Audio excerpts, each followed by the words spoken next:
আসসালামু আলাইকুম ওয়া রাহমাতুল্লাহি ওয়া বারাকাতুহু। বিসমিল্লাহির রহমানির রহিম। আলহামদুলিল্লাহি রাব্বিল আলামিন ওয়াল আকিবাতু লিল মুত্তাকিন ওয়াস সালাতু ওয়াস সালামু আলা নাবিয়্যিহি মুহাম্মাদিন ওয়া আলিহি ওয়া আসহাবিহি আজমাইন, আম্মা বা'দ। সম্মানিত দিনদার ভাই বোনেরা, আজ আমি আপনাদের জন্য অত্যন্ত চমৎকার একটা ভিডিও নিয়ে হাজির হয়েছি। বন্ধুরা আমার, আপনারা জানেন গত কয়েক বছর পর্যন্ত আমি বাংলাদেশের বিভিন্ন প্রান্তে সফর করে বেড়াচ্ছি। আলহামদুলিল্লাহ, যেখানেই যাচ্ছি অসংখ্য অগণিত ভাই ও বোন আমার সাথে দেখা সাক্ষাৎ করে তাদের নানা রকম সমস্যার কথা তুলে ধরছেন। আমিও আমার সাধ্যানুযায়ী তাদের সাহায্য করার চেষ্টা করে যাচ্ছি। বন্ধুরা আমার, আল্লাহ রাব্বুল আলামিনের কাছে এই প্রার্থনা করি, আল্লাহ রাব্বুল আলামিন যেন আমাকে মানুষের খেদমতে নিয়োজিত রাখেন, আমিন। বন্ধুরা আমার, আমরা যখন বিভিন্ন এলাকায় সফরে বের হই, অনেক তরুণ ও যুবক, অনেক সময় অনেক নববিবাহিত বন্ধুরা, মধ্যবয়সী পুরুষেরা, এমনকি অনেক বৃদ্ধ পুরুষেরাও আমাদের সাথে দেখা সাক্ষাৎ করে সবথেকে যে বিষয়টি নিয়ে কথা বলেন সেটি হচ্ছে যৌন সমস্যা। আমার তো মনে হয় যে বাংলাদেশের এমন কোনো অঞ্চল নাই যেখানে তরুণ যুবক নববিবাহিত বন্ধুদের মধ্যে কিংবা মধ্যবয়সী পুরুষ কিংবা বৃদ্ধ মানুষের মধ্যে যৌন রোগ নেই, এমন অঞ্চল পাওয়া খুব দুষ্কর। তো বন্ধুরা আমার, এই যৌন রোগ থেকে বাঁচার জন্য আমরা অনেক সময় অন টাইম ট্যাবলেট ক্যাপসুল গ্রহণ করে থাকি, কেউ কেউ সিরাপ গ্রহণ করে থাকি, কেউ অ্যালোপ্যাথি, কেউ হোমিওপ্যাথি, বিভিন্ন রকম চিকিৎসা গ্রহণ করে থাকি। কিন্তু আমি সবসময় একটা কথা বলে আসছি যে ভাই, আপনার যৌন রোগটা সেটা যেরকম হোক না কেন, আপনি তরুণ হন, যুবক হন, নববিবাহিত বন্ধু হন, মধ্যবয়সী পুরুষ হন কিংবা বৃদ্ধ ব্যক্তি হন, কখনোই যেন আমরা অন টাইম ট্যাবলেট ক্যাপসুল বা সিরাপ গ্রহণ না করি। তো আমি যে যুদ্ধটি করে যাচ্ছি সেটি হচ্ছে ন্যাচারাল কিভাবে আমাদেরকে সুস্থ করে, এই বিষয়টি নিয়ে বেশিরভাগ ভিডিওর মধ্যে আমি আলোচনা করে থাকি। তো বন্ধুরা আমার, অনেকে বলে থাকেন যে স্যার, আপনার আলোচনা শুনি ভালোও লাগে, কিন্তু আপনি যেসব ঔষধ আবিষ্কার করেছেন এর বেশিরভাগ ঔষধ আমাদের ক্রয় ক্ষমতার মধ্যে থাকে না। তো বন্ধুরা আমার, আজকের এই ভিডিও থেকে আমি কয়েকটা সূত্রের কথা উল্লেখ করব, একেবারে কোনো প্রকার কোনো ঔষধ ছাড়া। আমি আবারও বলছি, আল্লাহকে সাক্ষী রেখে বলছি, কোনো রকম কোনো ঔষধ ছাড়া আজকের এই ভিডিওতে আমি কোনো ঔষধের প্রোপাগান্ডা করব না, এমনকি আমার কাছ থেকে কিনতে বলবো না বা কোনো দোকানদারকেও দেখিয়ে দেব না। কয়েকটা সূত্রের কথা আলোচনা করব। এই সূত্রগুলো যদি আপনি মেনে চলতে পারেন, আপনি তরুণ হন, যুবক হন, মধ্যবয়সী পুরুষ কিংবা বৃদ্ধ হন, আমি চ্যালেঞ্জ দিয়ে বলছি আপনার যৌন সক্ষমতাটা ফিরে আসবে এবং সেটা কয়েক গুণ হবে ইনশাআল্লাহ। আমি আবারও বলছি, আপনার যৌন দুর্বলতাটা সেটা যেরকম হোক না কেন, দ্রুত বীর্যপাত অথবা লিঙ্গ দাঁড়িয়ে নুয়ে পড়া, এক রাতে 2-3 বার সহবাস করতে না পারা ইত্যাদি যে ধরনের যৌন রোগটা আপনার হোক না কেন, আমি যে সূত্রগুলো বলবো এই সূত্রগুলো যদি আপনি মেনে চলতে পারেন, ইনশাআল্লাহ আমি কথা দিচ্ছি কোনো রকম ঔষধ ছাড়া আপনার যৌন রোগটা ভালো হয়ে যাবে এবং আপনি কয়েক গুণ বেশি সময় ধরে সহবাস করতে পারবেন ইনশাআল্লাহ।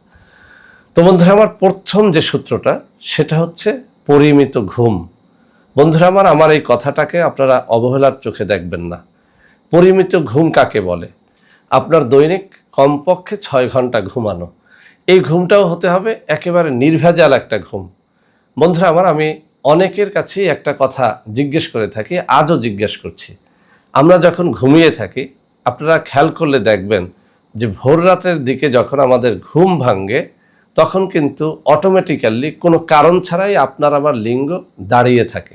আপনারা একটু খেয়াল করেন যেন এই বিষয়টা, আপনারা বুঝতে পারবেন। তাহলে কি, আপনি যখন পরিমিত ঘুমান, রাত্র 9টা-10টার মধ্যে ঘুমিয়ে যান, ভোর রাত্রে অথবা ফজরের আজান দিলে যখন আপনার ঘুমটা ভাঙে তখন কিন্তু প্রসাব করে যখন আমরা ন্যাকড়া ব্যবহার করি, টয়লেট পেপার ব্যবহার করি, অথবা আমি প্রসাবখানায় যাই নাই কিন্তু কোনো কারণে আমার লিঙ্গের মধ্যে একটু নড়াচড়া লেগে গেছে, আপনি দেখবেন যে অটোমেটিক আপনার লিঙ্গটা দাঁড়িয়ে গেছে। তো এই যে ভোররাত্রের দিকে দাঁড়িয়ে যায়, যৌন রোগীদেরও দাঁড়িয়ে যায়, যারা সুস্থ তাদেরও দাঁড়িয়ে যায়। এটা কেন দাঁড়ায় বলেন তো? মূলত পরিমিত ঘুম আমাদের দেহের মধ্যে টেস্টোস্টেরন হরমোন প্রচুর পরিমাণে উৎপাদন করে। আমরা যখন ঘুমিয়ে পড়ি তখন আমাদের দেহের মধ্যে প্রচুর পরিমাণে টেস্টোস্টেরন হরমোন উৎপাদিত হয়। এই হরমোনই মূলত রক্ত সঞ্চালন করে লিঙ্গের মধ্যে, অর্থাৎ আমাদের লিঙ্গ তখনই দাঁড়ায় যখন লিঙ্গের মধ্যে রক্ত সঞ্চালনটা বৃদ্ধি পায়। তো এই রক্ত সঞ্চালন করে টেস্টোস্টেরন হরমোন। তো এই হরমোনটা বেশি উৎপাদিত হয়, কোনো খাবার ছাড়া উৎপাদিত হয় ঘুমের মাধ্যমে। তো আমরা এই মোবাইলের যুগে এসে যে কাজটি করি, বেশিরভাগ মানুষ টিভি দেখতে দেখতে অথবা মোবাইল দেখতে দেখতে রাত্রে 12টা 1টা 2টা বাজিয়ে দেয়। এরপরে ভোররাত্রে যখন সহবাস করতে যাই তখন আপনার আবার লিঙ্গ আর দাঁড়াতে চায় না। এই কাজটি করা যাবে না। 1 নম্বর সূত্র হচ্ছে আপনাকে পরিমিত ঘুমাতে হবে। রাত্র 9টা 10টার মধ্যে আপনি শুয়ে পড়েন, একেবারে শেষ রাত পর্যন্ত আপনি নাক ডেকে ঘুমান। ইনশাআল্লাহ আপনার দেহের মধ্যে প্রচুর পরিমাণে টেস্টোস্টেরন হরমোন বৃদ্ধি হতে থাকবে। আর হরমোন যখন বৃদ্ধি হবে তখন আপনার যৌন রোগের অর্ধেক ভালো হয়ে যাবে ইনশাআল্লাহ। তাহলে প্রথম সূত্রটা আমরা পেয়ে গেলাম যে পরিমিত ঘুম, 9টা 10টার মধ্যে ঘুমিয়ে পড়া। তো বন্ধুরা এবার আসি 2 নম্বর সূত্রে। 2 নম্বর সূত্রটাও একেবারে সহজ।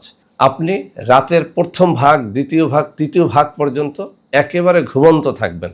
শেষ রাতে জেগে আপনি সহবাস করবেন। বন্ধুরা এই যে আমি এখন দ্বিতীয় সূত্রটা দিলাম, এটা আমার মন গড়া কোনো সূত্র না। আমরা অনেকেই একটা ভুল কাজ করে থাকি। সারাদিন আমরা কোনো না কোনো কাজের মধ্যে ব্যয় করে আমাদের দেহের সমস্ত শক্তি যখন দুর্বল হয়ে যায় তখন, অর্থাৎ বাসায় ফিরে রাত্র 10টা বা 11টার মধ্যেই সহবাস শুরু করে দেই। বন্ধুরা আমাদের দেহটা হচ্ছে একটা মোবাইলের মতো। আপনি মোবাইল যত বেশি টেপাটিপি করবেন, মোবাইলের চার্জ তত শেষ হতে থাকবে। তো আমরা যখন সারাদিন কাজবাজের মধ্যে থাকি, কেউ চাকুরিতে, কেউ বিভিন্ন রকম পেশায় যখন আমরা লিপ্ত থাকি, সারাদিন কিন্তু আপনার আমার দেহ থেকে শক্তি ক্ষয় হতে থাকে। বাসায় ফিরতে ফিরতে আমরা একেবারে দুর্বল হয়ে যাই। এই দুর্বল শরীর নিয়ে যখন আমরা স্ত্রীর কাছে যাই তখন দেহ আর উত্তেজিত হতে চায় না। তখন আমরা ডাক্তারের কাছে যাই আর বলি যে ঔষধ দেন, আমার দেহ উত্তেজিত হয় না। আমি আপনাকে রিকোয়েস্ট করবো, আমার দ্বিতীয় সূত্র, আপনি বাসায় আসবেন, একেবারে খাওয়া দাওয়া করে সুন্দর মতো নিদ্রা যাবেন। আপনি সারা রাত ঘুমাবেন, শেষ রাতে জাগবেন। ফজরের আজানের একটু আগে অথবা ফজরের আজান হলে সাথে সাথে জাগবেন। ওই টাইমটাকে, অর্থাৎ একেবারে সারা রাত ঘুমানোর পরের যে অংশটুকু, সেই অংশটুকুতে আপনি সহবাসের চেষ্টা করেন।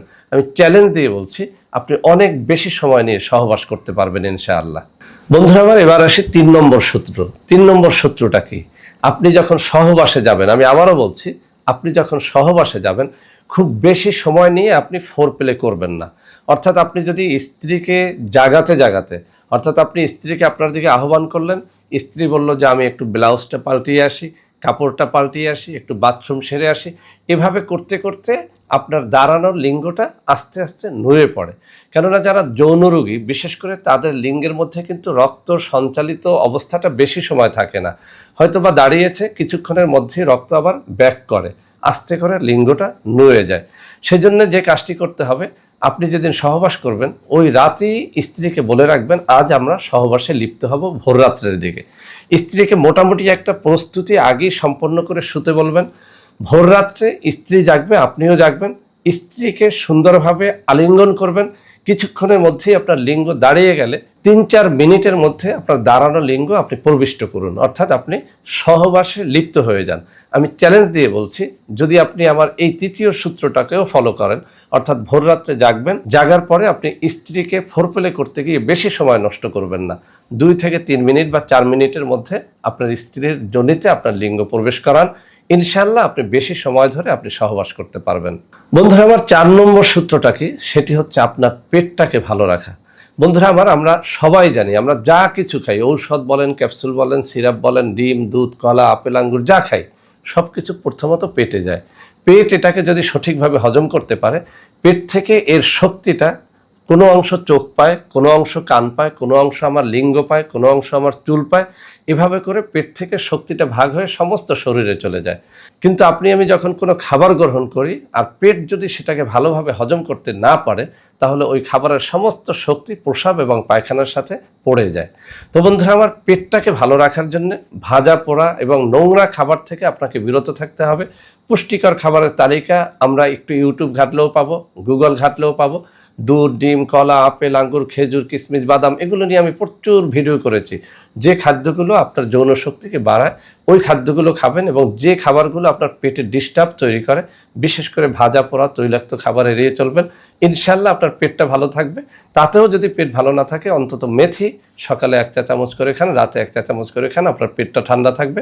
আর পেট ঠান্ডা থাকলে আপনার যৌন শক্তি কখনোই হ্রাস পাবে না ইনশাআল্লাহ। তো বন্ধুরা আমার 5 নম্বর সূত্র, একেবারে সহজ কিছু খাবারের নাম আমি আপনাদেরকে বলে দেব। 1 নম্বরে রসুন। আপনার যদি খুব বেশি অ্যালার্জি না থাকে এবং পেটে যদি খুব বেশি গ্যাস না থাকে, আপনি দৈনিক 1 কোয়া রসুন, দেশি হোক বিদেশি হোক, সকালে এবং রাত্রে এভাবে করে খান। ইনশাল্লাহ কাঁচা রসুন খান অথবা রসুনের আচার খান, আপনার যৌন শক্তিটা ইনক্রিজ হতে থাকবে। 2 নম্বরে আর একটা খাবারের কথা বলে দেই, যে খাবারটার কথা কোরআনেও এসেছে, হাদিসেও এসেছে, সেটি হচ্ছে মধু। বন্ধুরা আমার, মধু, খাঁটি মধু জোগাড় করে সকালে যেন খালি পেটে অথবা ভরা পেটে যেভাবেই খান না কেন, কিছু মধু আপনি সকালে খান এবং রাতেও কিছু মধু খান।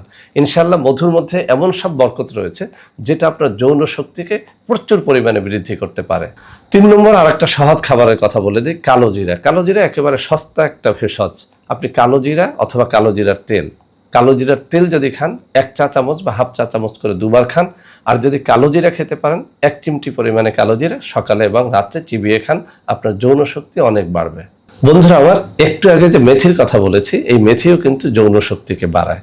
মেথির মূলত 3টে কাজ খুব গুরুত্বপূর্ণ। একটা হচ্ছে পেটকে ঠান্ডা রাখে, 2 নম্বর ডায়াবেটিসকে নিয়ন্ত্রণে রাখে, 3 নম্বরে টেস্টোস্টেরন হরমোন বাড়ায়। তো বন্ধুরা আমার, এই কয়েকটা খাবার আপনারা যেন আপনার খাদ্য তালিকার মধ্যে রাখেন। ইনশাআল্লাহ কোনো রকমের কোনো দুশ্চিন্তা ছাড়া আপনার যৌন শক্তিটা বাড়বে। তো বন্ধুরা আমার, আজকের এই ভিডিওতে শুরু থেকে শেষ পর্যন্ত আমি যে কয়টা কথা বললাম, ইনশাআল্লাহ আপনারা ফলো করে দেখেন। আমি আমার ব্যক্তি জীবনে ফলো করি, বন্ধু বান্ধবদের যাদেরকে শিখিয়েছি তারাও ফলো করে ভালো সুফল পেয়েছে, আপনারাও সুফল পাবেন। তো বন্ধুরা আমার, আজকের এই ভিডিওটি ভালো লাগলে অবশ্যই আপনাদের বন্ধু বান্ধবদের মধ্যে শেয়ার করে দেবেন। যারা বিশেষ করে যৌন হতাশায় ভুগতেছেন, যৌন রোগ নিয়ে নানান ডাক্তারের কাছে গিয়ে ভালো সুফল পাচ্ছেন না, তাদেরকে বলবো ইনশাআল্লাহ আপনাদের কাজে লাগবে। তো বন্ধুরা আমার, সবাই ভালো থাকবেন। ভিডিওটি ভালো লাগলে লাইক করবেন, কমেন্ট করবেন, শেয়ার করবেন। আমাদের প্রত্যেকটা চ্যানেলকে ভালোবেসে সাবস্ক্রাইব করবেন। আল্লাহ হাফেজ।